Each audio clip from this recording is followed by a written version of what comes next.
बिहार के पटना में सशस्त्र सेना झंडा दिवस कार्यक्रम का आयोजन। सीएम नीतीश कुमार ने की लोगों से अपील, कहा बहादुर सैनिकों के कल्याण के लिए करें अंशदान।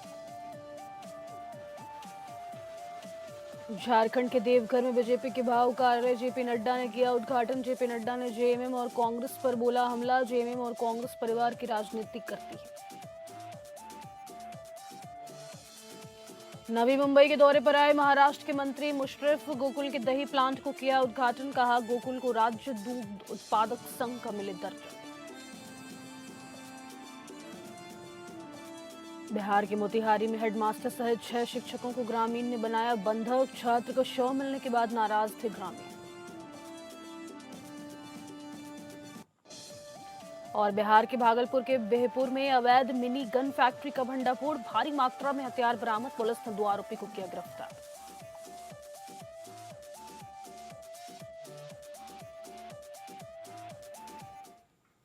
नमस्कार, स्वागत है आपका एपीएन न्यूज में। आपके साथ मैं हूं सदफ फातिमा और आप देख रहे हैं स्टेट लाइव। बुलेटिन की शुरुआत करेंगे जहां पर सशस्त्र सेना झंडा दिवस के अवसर पर कार्यक्रम का आयोजन हुआ है। इस अवसर पर सैनिक कल्याण निदेशालय के निदेशक ब्रिगेडियर मृण्मयेंद्र कुमार ने मुख्यमंत्री नीतीश कुमार से मुलाकात कर उन्हें सशस्त्र सेना झंडा दिवस का फ्लैग लगाया।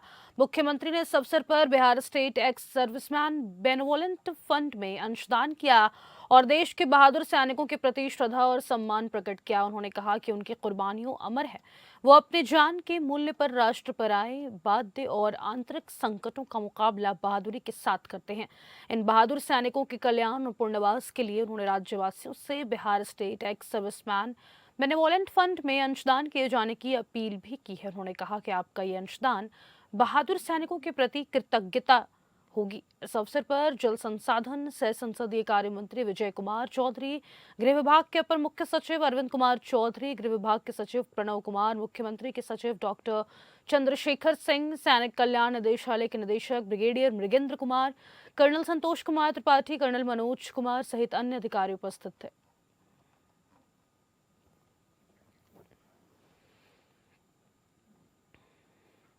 भागलपुर जिले के बेहपुर थाना क्षेत्र में पुलिस ने एक बड़ी कार्रवाई करते हुए अवैध मिनी गन फैक्ट्री का भंडाफोड़ किया है। मिली गुप्त सूचना के आधार पर थाना अध्यक्ष बेहपुर के नेतृत्व में विशेष टीम का गठन किया गया। टीम ने छापेमारी करते हुए दियारा क्षेत्र में सक्रिय अपराधी अनिल यादव और उसके सहयोगियों द्वारा संचालित इस मिनी फैक्ट्री का खुलासा कर दिया। छापेमारी के दौरान पुलिस ने मौके से कई तैयार और अर्धनिर्मित हथियार बरामद किए हैं। इनमें बता दें आपको देसी कट्टा, पिस्टल, कई तरह के कारतूस, मोलडारा मशीन, ड्रिल मशीन और हथियार बनाने में इस्तेमाल होने वाले कई उपकरण शामिल हैं। साथ ही बड़ी मात्रा में लोहे के पार्ट्स और रेलवे के पटरी भी मिले हैं, जिनका इस्तेमाल हथियार तैयार करने में किया जा रहा था। पुलिस ने 2 आरोपियों को गिरफ्तार किया है। अनिल यादव जो भागलपुर जिले के सुल्तानगंज थाना क्षेत्र का निवासी है और मोहम्मद सुबान अंसारी जो मुंगेर जिले के असरगंज का रहने वाला है। दोनों के खिलाफ आर्म्स एक्ट के तहत कड़ी कार्रवाई की जा रही है। पुलिस का कहना है कि इन अपराधियों का नेटवर्क विस्तृत है और इनके आपराधिक इतिहास की भी जांच की जा रही है। सफल छापेमारी के लिए पुलिस कर्मियों को सम्मानित करने की प्रक्रिया भी शुरू कर दी गई है।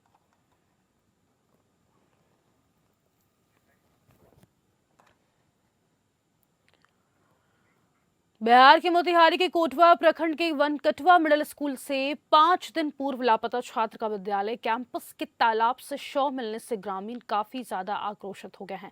ग्रामीणों ने स्कूल के हेडमास्टर सहित 6 शिक्षकों को एक कमरे में बंद कर उन्हें बंधक बनाकर रखा हुआ है। जैसे ही तालाब में शव मिलने की सूचना प्राप्त हुई, ग्रामीण मौके पर पहुंचकर हंगामा करने लगे हैं। वहीं मौके पर पहुंची पुलिस प्रशासन को विरोध का सामना करना पड़ रहा है। शव मिलने के बाद से ग्रामीणों का आक्रोश स्कूल के शिक्षक और प्रशासन के प्रति हो गया है।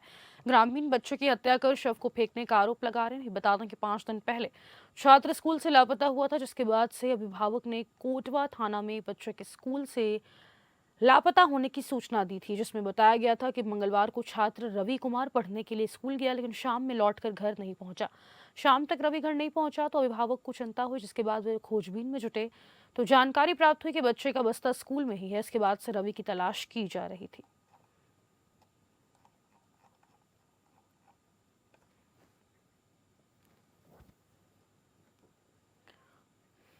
केंद्रीय स्वास्थ्य मंत्री सह भारतीय जनता के अध्यक्ष जेपी नड्डा ने देवघर में बने भाजपा के भाव कार्यालय का उद्घाटन किया है। आपको बता दें, जेपी नड्डा के नए कार्यालय में आने से पहले हजारों की संख्या में पूरे संथाल क्षेत्र से कार्यकर्ता पहुंचे थे और एक एक नेता की जुबान पर जेपी नड्डा जिंदाबाद के नारे लग रहे थे। पूरा देवघर में ऐसा लग रहा था मानो शहर में कोई उत्साह या त्योहार मनाया जा रहा है और इसी को लेकर लोग खुशियां ये जाहिर कर रहे हैं। भारतीय जनता पार्टी के राष्ट्रीय अध्यक्ष के देवघर आने के बाद पूरे प्रदेश भर के बड़े बड़े नेता भी देवघर में पिछले 2 दिनों से निवास कर रहे थे। इसी को देखते हुए राष्ट्रीय अध्यक्ष जेपी नड्डा ने कार्यकर्ता सम्मेलन का आयोजन किया, जिसमें संगठन के मंत्री कर्मवीर, प्रदेश मंत्री गणेश मिश्रा, केंद्रीय मंत्री अन्नपूर्णा देवी, नेता प्रतिपक्ष बाबूलाल मरांडी, पूर्व मुख्यमंत्री चंपई सोरेन, कई पूर्व एमएलए और पूर्व एमपी मौजूद रहे। कार्यकर्ता सम्मेलन में कार्यकर्ताओं को संबोधित करते हुए राष्ट्रीय अध्यक्ष जेपी नड्डा ने कहा कि आज पूरे देश की तस्वीर बदल रही है। उन्होंने कहा कि 70 साल से ऊपर के बुजुर्गों को इलाज के लिए सरकार आर्थिक मदद दे रही है। वहीं उन्होंने कार्यकर्ताओं को संबोधित करते हुए कहा कि भाजपा की नीति से जनता संतुष्ट है, इसलिए बिहार और अन्य राज्यों में लोग खुलकर भाजपा को वोट कर रहे हैं।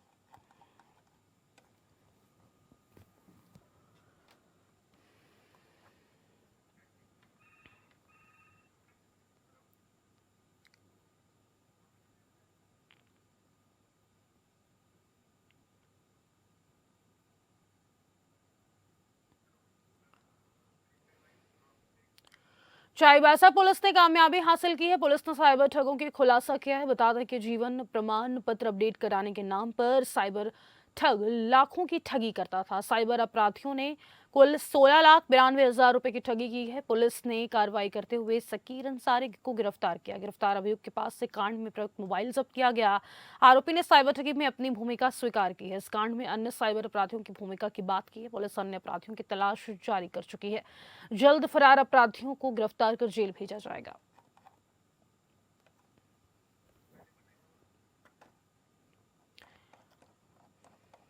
तो बता दें आपको, पुलिस ने अभी अपराधियों की तलाश जारी कर दी है। जल्द ही फरार अपराधियों को गिरफ्तार कर जेल भेज दिया जाएगा। इस कांड में अन्य साइबर अपराधियों की भूमिका की बात भी सामने आई है। आरोपी ने साइबर ठगी में अपनी भूमिका अब स्वीकार कर ली है। गिरफ्तार अभियुक्त के पास से कांड में प्रयुक्त मोबाइल जब्त किया गया है।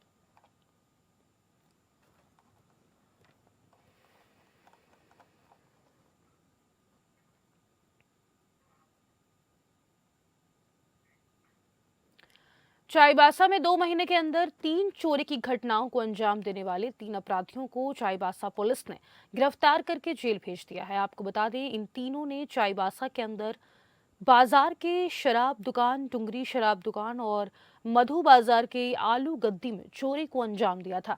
आपको बता दें कि इस चोरी की घटना में सुमित लोहार, विकास दास और संदीप पान शामिल थे। इन लोगों ने 2 महीने के अंदर में 3 चोरी की घटनाओं को अंजाम दिया था।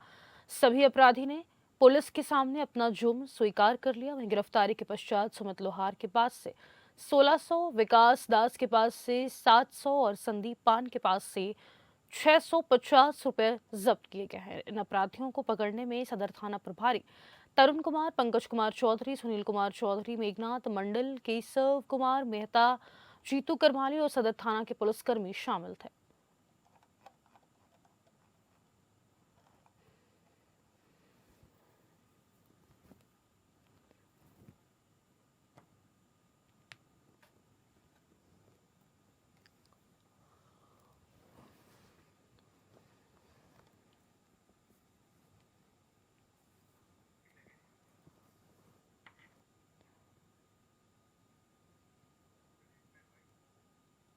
छत्तीसगढ़ में साय सरकार के 2 साल पूरे होने पर सीएम साय ने सरकार की उपलब्धियां गिनाई है।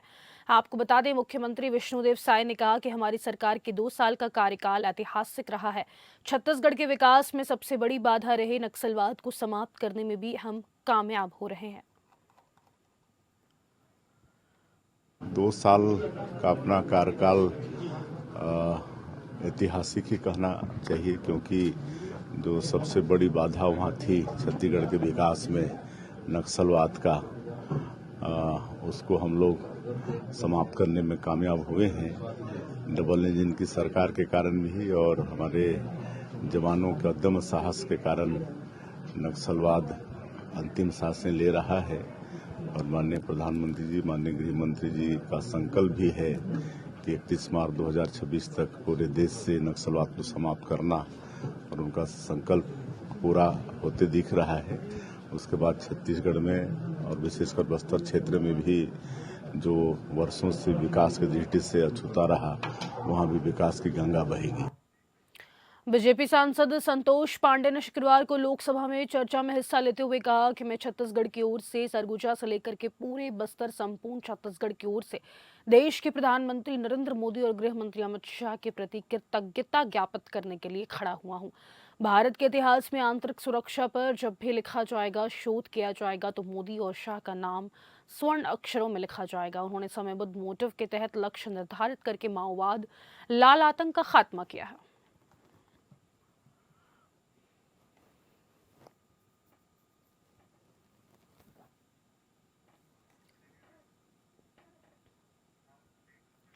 भारतीय जनता पार्टी के प्रदेश प्रवक्ता देवलाल ठाकुर ने जनजाति समाज के विकास और कल्याण के लिए पिछले 2 वर्षों के कार्यकाल में मुख्यमंत्री विष्णुदेव साय के नेतृत्व में किए गए कार्यों और उपलब्धियों का ब्यौरा देते हुए कहा है कि प्रधानमंत्री नरेंद्र मोदी के नेतृत्व में केंद्र और सीएम साय के नेतृत्व में प्रदेश सरकार का स्पष्ट दृष्टिकोण है कि 2047 तक विकसित भारत की परिकल्पना जनजाति समाज के विकास के बिना नहीं की जा सकती।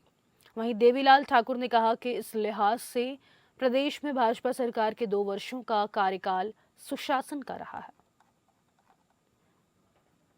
इन 2 सालों में यशस्वी मुख्यमंत्री श्री विष्णुदेव साय का सुशासन उपलब्धि भरा रहा है। भारतीय जनता पार्टी की सरकार सर्वांगीण विकास की ओर अग्रसर हो रही है। आज नक्सली समाप्ति की ओर है। निश्चित ही जब नक्सली समाप्त होंगे तभी आदिवासी अंचल में विकास की धारा अविरल रूप से बहने लगेगी।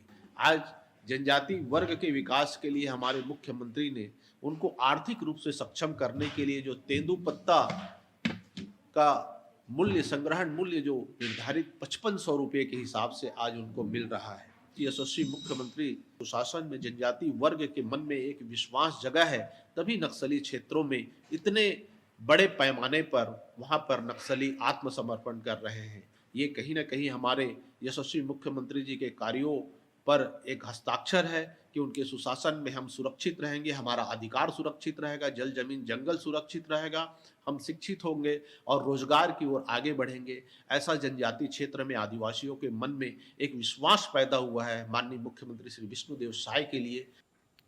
रायपुर में सिंधी समाज द्वारा देश भर में कराई गई एफआईआर के बाद से फरार चल रही छत्तीसगढ़ क्रांति सेना के अध्यक्ष अमित बघेल ने आज पुलिस के सामने आत्मसमर्पण कर दिया है। आपको बता दें, गिरफ्तारी के ठीक पहले सुबह उनके ऊपर एक और बड़ा सदमा टूटा।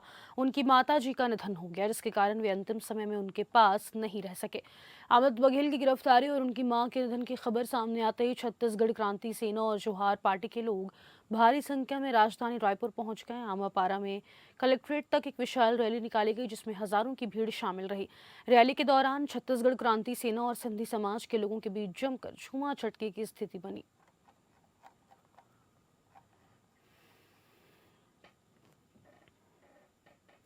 जबलपुर के मदन महल स्टेशन पे देर रात दर्दनाक हादसे में एक महिला और एक 3 वर्षीय बालक की मौत हो गई है। बता दें, 2 महिलाएं और 2 बच्चे घायल हो गए, जिन्हें मेडिकल अस्पताल में भर्ती कराया गया है।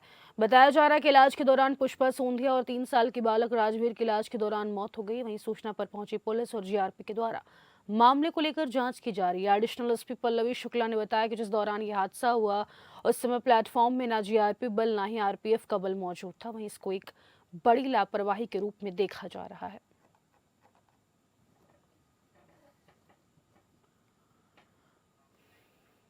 विदिशा जिले की गुलाबगंज में उस समय सनसनी फैल गई जब 2 बच्चों के मां प्रेमी संग फरार हो गई है। पति सुनील विश्वकर्मा ने बताया कि थाने में गुमशुदगी की रिपोर्ट की है और आरोप लगाया कि मेरी शादी को 14 साल हो गए, मेरे 2 बच्चे, मेरी पत्नी लाखों रुपए और जेवर लेकर गांव के मलखान दांगी के साथ भाग गई।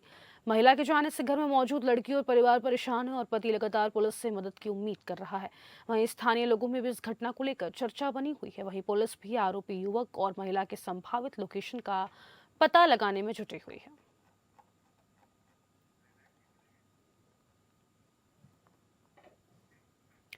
महाराष्ट्र के स्वास्थ्य मंत्री और गोकुल महासंघ के अध्यक्ष रहे हसन मुश्रीफ और कांग्रेस विधायक सतेज पाटिल ने शुक्रवार को नवी मुंबई के वाशी में गोकुल के दही प्लांट का उद्घाटन किया। इस अवसर पर उन्होंने कहा कि गोकुल के कोल्हापुर प्लांट के माध्यम से रोजाना 20 लाख टन दूध जमा किया जाता है और करीब 15 लाख टन दूध रोजाना मुंबई, नवी मुंबई और पुणे में सप्लाई किया जाता है।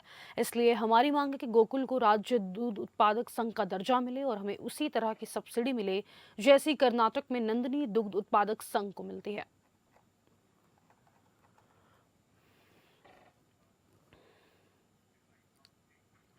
महाराष्ट्र के अमरावती क्राइम ब्रांच ने वलगांव थाना क्षेत्र में एक बड़ी कार्रवाई करते हुए कमुंजा रोड स्थित एक घर में चल रहे वैश्यालय पर छापा मारा है। पुलिस ने इलाके में चल रहे इस अवैध धंधे के बारे में मिली गुप्त सूचना की पुष्टि के बाद ये कार्रवाई की। वहीं क्राइम ब्रांच को कुछ दिनों से उस घर में संदिग्ध गतिविधियों की सूचना मिल रही थी।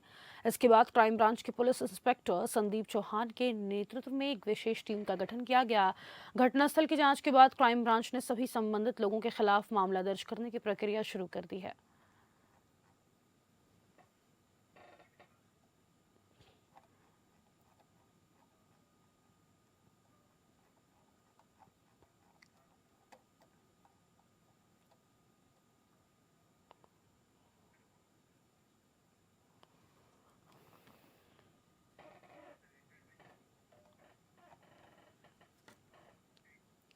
स्टेट लाइव में फिलहाल के लिए इतना ही। मुझे दीजिए इजाजत। नमस्कार।